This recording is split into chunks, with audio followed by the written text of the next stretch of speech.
ఓం శాంతి. ఈరోజు తేదీ 5/11/2023. అవ్యక్త బాపుదాదా రివైజ్ డేట్ 10/3/1996. చేసేవారు మరియు చేయించేవారి స్మృతి ద్వారా కర్మాతీత స్థితి యొక్క అనుభవం. ఈరోజు కళ్యాణకారి తండ్రి తన సహచరులైన సాథీలైన కళ్యాణకారి పిల్లలను చూస్తున్నారు. పిల్లలందరూ చాలా లగ్నముతో ప్రేమతో విశ్వ కళ్యాణం యొక్క కార్యంలో నిమగ్నమై ఉన్నారు. ఇలాంటి సాథీలను చూసి బాపుదాదా సదా వాహ సాథీ పిల్లలు వాహ అనే పాట పాడుతూ ఉంటారు. మీరందరూ కూడా వాహ వాహ అనే పాట పాడుతూ ఉంటారు కదా. ఈరోజు బాపుదాదా నలువైపులా సేవ యొక్క వేగాన్ని చూశారు. అంతేకాక దీనితో పాటు స్వపురుషార్థం యొక్క వేగాన్ని కూడా చూశారు. కనుక సేవ మరియు స్వపురుషార్థము రెండింటి వేగంలో ఏం చూసి ఉంటారు మీకు తెలుసా? సేవ యొక్క వేగం తీవ్రంగా ఉందా లేక స్వపురుషార్థం యొక్క వేగం తీవ్రంగా ఉందా? ఏది వేగంగా ఉంది? రెండింటిలో బ్యాలెన్స్ ఉందా లేదా? అలాంటప్పుడు విశ్వ పరివర్తన చేసే ఆత్మలకు లేక ప్రకృతికి ఆశీర్వాదాలు ఎప్పుడు లభిస్తాయి? ఎందుకంటే బ్యాలెన్స్ ద్వారా మీ అందరికీ ఏవైతే ఆశీర్వాదాలు లభించాయో అవి ఇతరులకు లభిస్తాయి. కనుక తేడా ఎందుకుంది? మీరందరూ కర్మయోగులని పిలువబడతారా లేక కేవలం యోగులని పిలువబడతారా? కర్మయోగులు కదా, పక్కాయే కదా. మరి సేవ కూడా కర్మయే కదా. కర్మలోకి వస్తారు, మాట్లాడతారు లేక దృష్టి ఇస్తారు, కోర్సు చేయిస్తారు, మ్యూజియం అర్థం చేయిస్తారు. ఇవన్నీ శ్రేష్ఠ కర్మలు అనగా సేవ. కనుక కర్మయోగులు అనగా కర్మ చేసే సమయంలో కూడా యోగం యొక్క బ్యాలెన్స్. కానీ బ్యాలెన్స్ తగ్గిపోతుందని మీరు స్వయమే చెప్తున్నారు. దీనికి కారణమేది? మీకు బాగా తెలుసు కూడా. ఇదేమీ కొత్త విషయం కాదు, చాలా పాత విషయం. బాపుదాదా చూశారు సేవ లేక కర్మ మరియు స్వపురుషార్థం అనగా యోగయుక్త స్థితి. ఈ రెండింటిలో బ్యాలెన్స్ ఉంచుకునేందుకు విశేషంగా ఒకే ఒక శబ్దాన్ని గుర్తుంచుకోండి. అది ఏది? తండ్రి చేయించేవారు మరియు ఆత్మనైన నేను చేసేవాడిని. నేను ఫలానా కాదు, నేను ఆత్మను. కనుక చేసి చేయించేవారు అనే ఒక్క శబ్దం మీ బ్యాలెన్స్ను సహజంగా తయారు చేస్తుంది. స్వపురుషార్థం యొక్క బ్యాలెన్స్ లేక వేగము ఎప్పుడైనా తగ్గిపోయేందుకు కారణమేమిటి? నేను నిమిత్తంగా చేసేవాడిని అని అనుకునేందుకు బదులు నేనే చేసేవాడిని లేక చేసేదానిని అని స్వయాన్ని చేసేవారికి బదులుగా చేయించేవారిగా భావిస్తున్నారు. నేనే చేస్తున్నాను అని భావిస్తారు. మాయ ఏ ప్రకారంగా ఏ రూపంలో వచ్చినా దానికి ద్వారం ఏది? మాయకు అన్నింటికంటే మంచి సులభమైన ద్వారమేదో మీకు తెలుసు, నేను అనే భావం. ఈ ద్వారాన్ని ఇప్పుడింకా పూర్తిగా మూసేయలేదు. మాయ సులభంగా తెరుచుకొని లోపలికి వచ్చేసే విధంగా మూస్తున్నారు. ఒకవేళ నేను చేసేవాడిని అని గుర్తుంటే చేయించేవారు తప్పకుండా గుర్తుకొస్తారు. నేను చేసేవాడిని కానీ చేయించేవారు తండ్రి. చేయించేవారు లేకుండా చేసేవారిగా అవ్వలేరు. డబుల్ రూపంతో చేయించేవారి స్మృతి ఉండాలి. మొదటిది తండ్రి చేయించేవారు, రెండవది ఆత్మనైన నేను కూడా ఈ కర్మేంద్రియాల ద్వారా కర్మ చేయించేవాడిని. మీ అందరి లక్ష్యం ఏమిటి? కర్మాతీతంగా అవ్వాలి కదా. లేక కొద్ది కొద్దిగా కర్మబంధనం ఉండిపోయినా పర్వాలేదా? ఉండాలా లేక ఉండరాదా? కర్మాతీతంగా అవ్వాలా? తండ్రిపై ప్రేమకు గుర్తు కర్మాతీతంగా అవ్వడం. కనుక చేయించేవారిగా అయ్యి కర్మ చేయండి, చేయించండి. కర్మేంద్రియాలు మీతో చేయించరాదు, కానీ మీరు కర్మేంద్రియాలతో చేయించండి. పూర్తిగా మిమ్మలను మీరు అతీతంగా ఉన్నామని భావించి కర్మ చేయించాలి. ఈ స్మృతి ఎమర్జు రూపంలో ఉండాలి, మర్జు రూపంలో కాదు. మర్జు రూపంలో ఉంటే అప్పుడప్పుడు చేయించే వారికి బదులు కర్మేంద్రియాలకు అనగా మనస్సుకు, బుద్ధికి, సంస్కారానికి వశమైపోతారు. కారణమేమిటి? నేను చేయించే ఆత్మను, యజమానిని, విశేషమైన ఆత్మను, మాస్టర్ సర్వశక్తివాన్ ఆత్మను. ఈ స్మృతి యజమానత్వపు స్మృతిని ఇప్పిస్తుంది. ఇలా లేకుంటే అప్పుడప్పుడు మీ మనసు మిమ్మల్ని నడిపిస్తుంది, అప్పుడప్పుడు మీరు మనసును నడిపిస్తారు. కనుక సదా సహజంగా మన్మనాభవ స్థితి ఉండదు. నేను పూర్తి వేరుగా ఉన్నాను. కేవలం వేరుగా ఉండడమే కాక నేను యజమానిని కూడా. తండ్రిని స్మృతి చేయడం ద్వారా నేను బాలకుడిని, ఆత్మనైన నేను చేయించేవాడిని. కనుక నేను మాలికుడను, యజమానిని. ఇప్పుడీ అభ్యాసం చేయడంలో అటెన్షన్ తక్కువగా ఉంది. సేవలో చాలా బాగా నిమగ్నమై ఉన్నారు. కానీ మీ లక్ష్యమేది? సేవాధారిగా అవ్వడమా, లేక కర్మాతీతంగా అవ్వడమా, లేక రెండూ జతలో అవుతారా? ఈ అభ్యాసం పక్కాగా ఉందా? ఇప్పుడిప్పుడే కొంత సమయం కొరకు ఈ అభ్యాసాన్ని చేయగలరా? వేరుగా అవ్వగలరా? లేక అతీతంగా డిటాచ్డ్గా అవ్వడంలో సమయం పట్టే విధంగా తగులుకొని అటాచ్ అయి ఉన్నారా? ఎంత సమయంలో వేరువేరుగా అవ్వగలరు? 5 నిమిషాలు కావాలా, 1 నిమిషం కావాలా, లేక సెకండ్ కావాలా? 1 సెకండ్లో అవ్వగలరా? పాండవులు 1 సెకండ్లో పూర్తి వేరుగా అవ్వగలరా?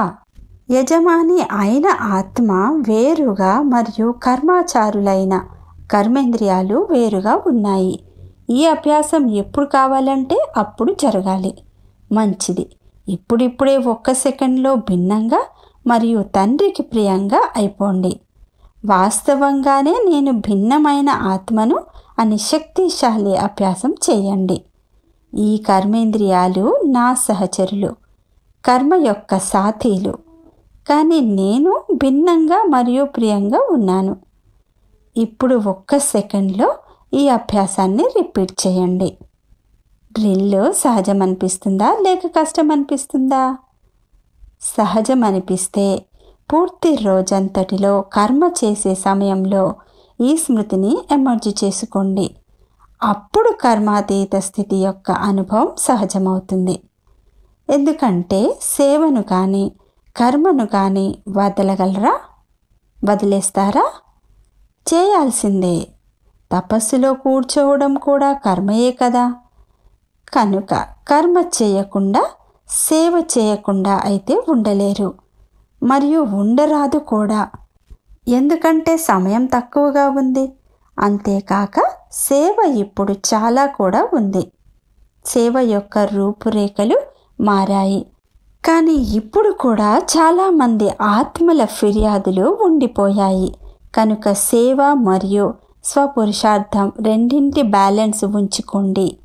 అంతేగాని సేవలో బిజీగా అయిపోయాం కనుక స్వపురుషార్థం తగ్గిపోయింది అని అనరాదు.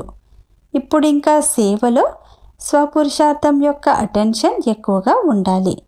ఎందుకంటే సేవలో మాయకు చాలా రకాలుగా వచ్చే అవకాశం ఉంటుంది. పేరుకేమో సేవ, కానీ అందులో స్వార్థం ఉంటుంది. స్వయాన్ని ముందుకు తీసుకువెళ్ళాలి, కానీ ముందుకు వెళ్తూ బ్యాలెన్స్ మర్చిపోరాదు. ఎందుకంటే సేవలోనే స్వభావ సంబంధాల విస్తారం ఉంటుంది. కనుక మాయ కూడా అవకాశం తీసుకుంటుంది. కొద్దిగా బ్యాలెన్స్ తగ్గిపోయినా మాయ కొత్త రూపాలను ధారణ చేసుకుంటుంది. పాత రూపంలో రాదు. కొత్త రూపాలలో, కొత్త పరిస్థితుల రూపంలో, సంపర్కం రూపంలో వస్తుంది. సేవను వదిలేసి ఒకవేళ బాపుదాదా మిమ్మలను వేరుగా కూర్చోబెడితే, 1 నెల కూర్చోబెడితే, 15 రోజులు కూర్చోబెడితే కర్మాతీతంగా అయిపోతారా?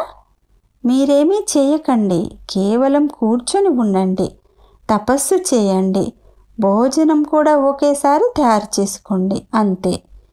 అప్పుడు కర్మాతీతంగా అయిపోతారా, అవ్వరా? ఒకవేళ బ్యాలెన్స్ ఉంచుకునే అభ్యాసం లేదంటే 1 నెల ఏమిటి, 2 నెలలు కూడా కూర్చోండి.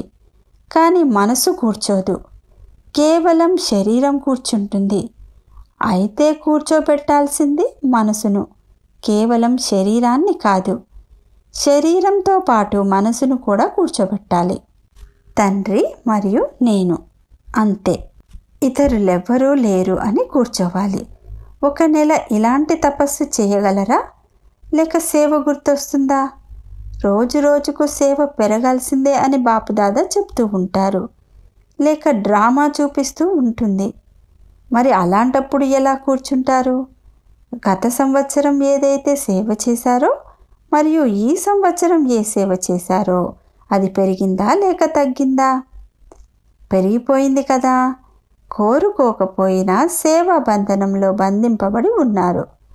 కానీ బ్యాలెన్స్ ఉన్నప్పుడు సేవ బంధనంగా అవ్వదు, సంబంధం అవుతుంది. లౌకిక సంబంధంలో కూడా ఒకటేమో కర్మబంధనంగా భావిస్తారు, మరొకటి సేవా సంబంధంగా భావిస్తారు. అప్పుడు బంధనంగా అనుభవం అవ్వదు. సేవ అనేది మధురమైన సంబంధం కనుక ఏ అటెన్షన్ ఉంచుతారు? సేవ మరియు స్వపురుషార్థం యొక్క బ్యాలెన్స్. సేవ యొక్క అతిలోకి వెళ్ళకండి. నేనే చేయాలి, నేనే చేయగలను అని అనుకోకండి. చేయించేవారు చేయిస్తున్నారు, నేను నిమిత్తంగా చేస్తున్నాను అని భావించండి. అప్పుడు బాధ్యత ఉన్నా అలసట తక్కువగా ఉంటుంది. చాలామంది పిల్లలు చాలా సేవ చేశాం కదా, అలసిపోయాము, తల బరువైపోయింది అని అంటారు. కనుక బ్యాలెన్స్ ఉంటే తల భారం అవ్వదు. ఇంకా చేయించే తండ్రి చాలా మంచి మసాజ్ చేస్తారు. అప్పుడు మీ తల ఇంకా ఫ్రెష్గా అయిపోతుంది, అలసట ఉండదు, అదనపు శక్తి వస్తుంది. సైన్స్ వారి మందుల ద్వారా శరీరంలో శక్తి రాగలిగినప్పుడు తండ్రి స్మృతి ద్వారా ఆత్మలో శక్తి రాలేదా? ఆత్మలో శక్తి వచ్చినప్పుడు శరీరంపై ఆటోమేటిక్గా ఆ ప్రభావం పడుతుంది. మీకు దీని అనుభవం కూడా ఉంది. అప్పుడప్పుడు అనుభవం అవుతుంది. మళ్ళీ నడుస్తూ నడుస్తూ లైన్ మారిపోతుంది, కానీ అది మీకు తెలియడం లేదు. ఎప్పుడైనా ఏదైనా ఉదాసీనత, అలసట లేక తల భారంగా అయినప్పుడు ఏమయ్యింది, ఎందుకయ్యింది అని తెలివిలోకి వస్తారు. కానీ కేవలం చేసేవారు మరియు చేయించేవారు అనే ఒకే శబ్దాన్ని గుర్తుంచుకోండి. ఇది కష్టమా లేక సులభమా? హాజీ అని చెప్పండి. అచ్చా, ఇప్పుడు 9 లక్షల మంది ప్రజలను తయారు చేశారా? విదేశాలలో ఎంతమంది తయారయ్యారు? 9 లక్షలు తయారయ్యారా? భారతదేశంలో తయారయ్యారా? తయారవ్వలేదు. కనుక మీరే సమాప్తి సమయం యొక్క ముళ్ళును ముందుకు వెళ్ళనివ్వడం లేదు. బ్యాలెన్స్ ఉంచుకోండి. ఇది డైమండ్ జూబ్లీ కదా, కనుక బాగా ఎక్కువగా సేవ చేయండి. కానీ బ్యాలెన్స్ ఉంచుకొని సేవ చేస్తే ప్రజలు త్వరగా తయారవుతారు. సమయం పట్టదు. ప్రకృతి కూడా చాలా అలసిపోయింది. ఆత్మలు కూడా నిరాశ చెంది ఉన్నారు. నిరాశ చెందినప్పుడు ఎవరిని గుర్తు చేసుకుంటారు? భగవంతుడైన తండ్రిని గుర్తు చేసుకుంటారు. కానీ వారి పూర్తి పరిచయం లేనందున దేవీ దేవతలైన మిమ్మలను ఎక్కువగా గుర్తు చేసుకుంటున్నారు. మరి నిరాశ చెందిన ఆత్మల పిలుపులు మీకు వినిపించడం లేదా? వినిపిస్తున్నాయా? లేక మీరు మీ మస్తీలోనే ఉన్నారా? మీరు దయాసాగరులు కదా. తండ్రిని కూడా ఏమంటారు? దయాసాగరుడని అంటారు. ఇతర ధర్మాల వారందరూ దయను తప్పకుండా వేడుకుంటారు. సుఖాన్ని వేడుకోరు, కానీ దయ అందరికీ కావాలి. మరి ఇచ్చేవారెవరు? మీరు ఇచ్చేవారు కదా, లేక తీసుకునేవారా? తీసుకొని ఇచ్చేవారు. మీరు దాత పిల్లలు కదా. కనుక మీ సోదరి సోదరులపై దయాహృదయులుగా అవ్వండి. దయాహృదయులుగా అయ్యి సేవ చేస్తే అందులో నిమిత్త భావం స్వతహాగానే ఉంటుంది. ఎవరెంత చెడుగా ఉన్నా ఒకవేళ ఆ ఆత్మపై మీకు దయ ఉంటే ఎప్పుడూ కూడా ఆ ఆత్మ పట్ల ద్వేషం లేక ఈర్ష్య లేక క్రోధభావం కలగదు. దయాభావన సహజంగా నిమిత్త భావమును ఉత్పన్నం చేస్తుంది. స్వార్థపూరిత దయ కాదు, సత్యమైన దయ. స్వార్థపూరిత దయ కూడా ఉంటుంది.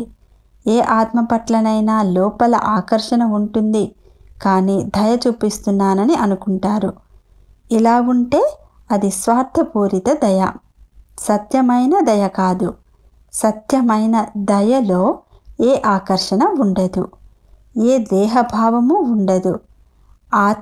ఆత్మపై దయ చూపిస్తూ ఉంది.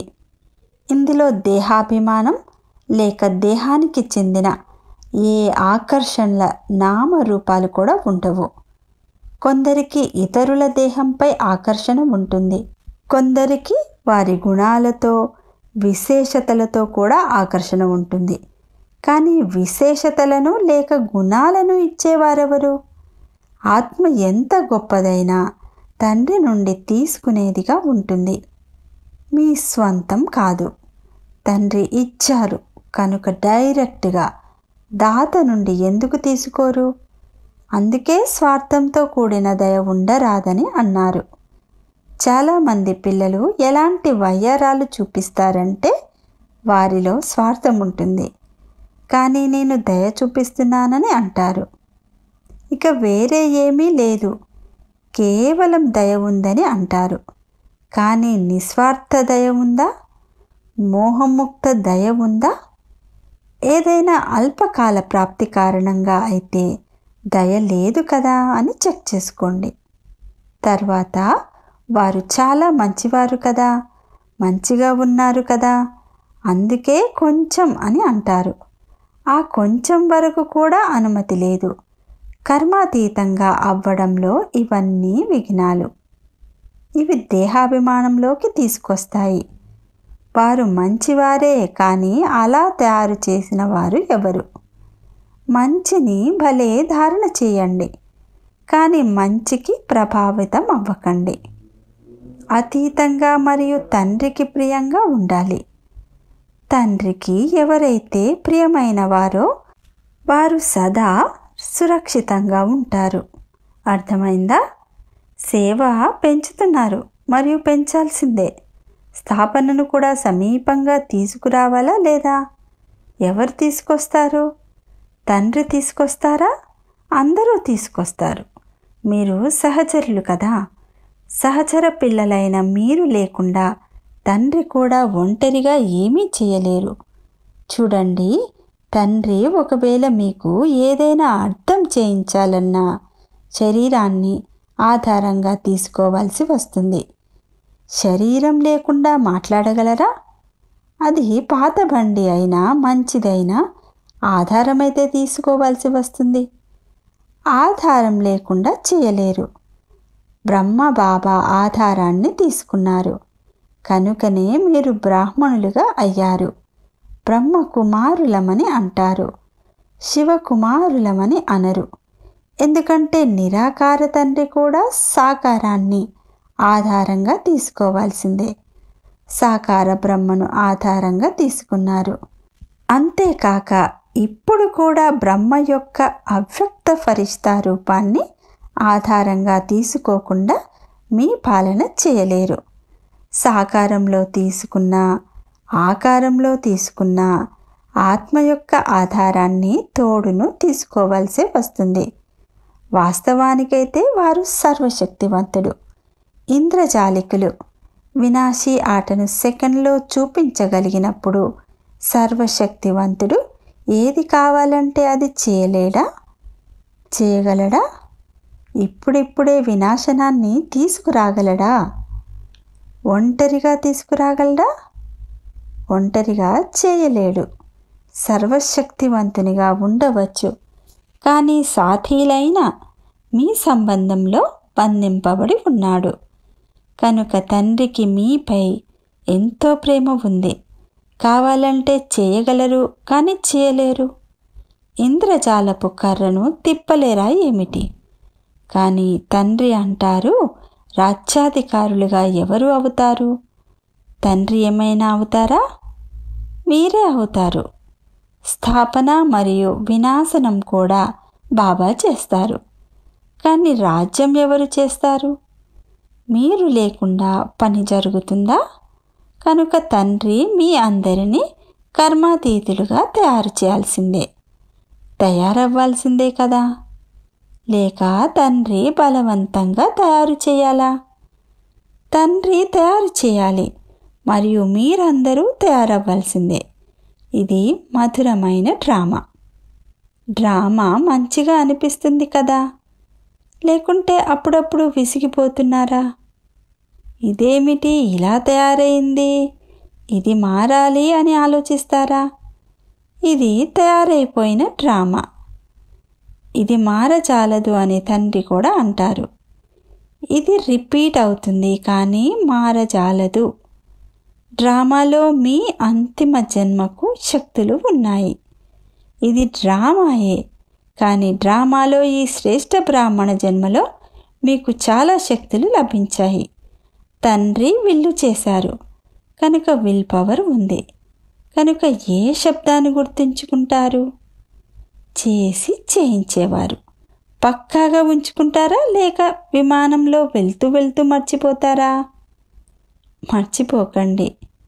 ఇప్పుడు మళ్ళీ మీ స్వయాన్ని శరీర బంధనం నుండి అతీతంగా కర్మాతీత స్థితి అనగా కర్మ చేయిస్తున్నారు కానీ అతీతంగా చూస్తున్నారు, మాట్లాడుతున్నారు కానీ అతీతంగా యజమాని మరియు తండ్రి ద్వారా నిమిత్తమైన ఆత్మను అనే స్మృతిలో మళ్ళీ మనసు మరియు బుద్ధిని స్థితం చేయండి. అచ్చా, నలువైపులా సదా సేవ యొక్క ఉమంగ ఉత్సాహంలో ఉండే సేవాధారి ఆత్మలు, సదా స్వపురుషార్థం మరియు సేవ రెండింటి బ్యాలెన్స్ ఉంచుకునే బ్లిస్ఫుల్ ఆత్మలు, సదా నిస్వార్థ దయాహృదయులుగా అయ్యి సర్వాత్మల పట్ల సత్యమైన దయను చూపించే విశేషమైన ఆత్మలు, సదా సెకండ్లో స్వయాన్ని కర్మబంధనాలు లేక అనేక రాయల్ బంధనాల నుండి ముక్తంగా చేసుకునే తీవ్ర పురుషార్థి ఆత్మలకు బాపుదాదా ప్రియ స్మృతులు మరియు నమస్తే. వరదానము: ఆజ్ఞాకారిగా అయ్యి తండ్రి సహాయాన్ని లేక ఆశీర్వాదాలను అనుభవం చేసే సఫలత మూరత్ భవ. తండ్రి యొక్క ఆజ్ఞ: నన్ను ఒక్కరినే స్మృతి చేయండి. ఒక్క తండ్రియే ప్రపంచం కనుక హృదయంలో తండ్రి తప్ప ఇంకేదీ కూడా ఇమిడి ఉండరాదు. ఒకే మతము, ఒకే బలము, ఒకే విశ్వాసము. ఎక్కడైతే ఒక్కరే ఉంటారో అక్కడ ప్రతి కార్యంలో సఫలత ఉంటుంది. అలాంటి వారికి ఎలాంటి పరిస్థితినైనా దాటుకోవడం సులభము. ఆజ్ఞాపాలన చేసే పిల్లలకు తండ్రి యొక్క ఆశీర్వాదాలు లభిస్తాయి కనుక కష్టం కూడా సహజమైపోతుంది. స్లోగన్: కొత్త బ్రాహ్మణ జీవితం యొక్క స్మృతిలో ఉంటే పాత సంస్కారాలేవి ఉత్పన్నమవ్వజాలవు.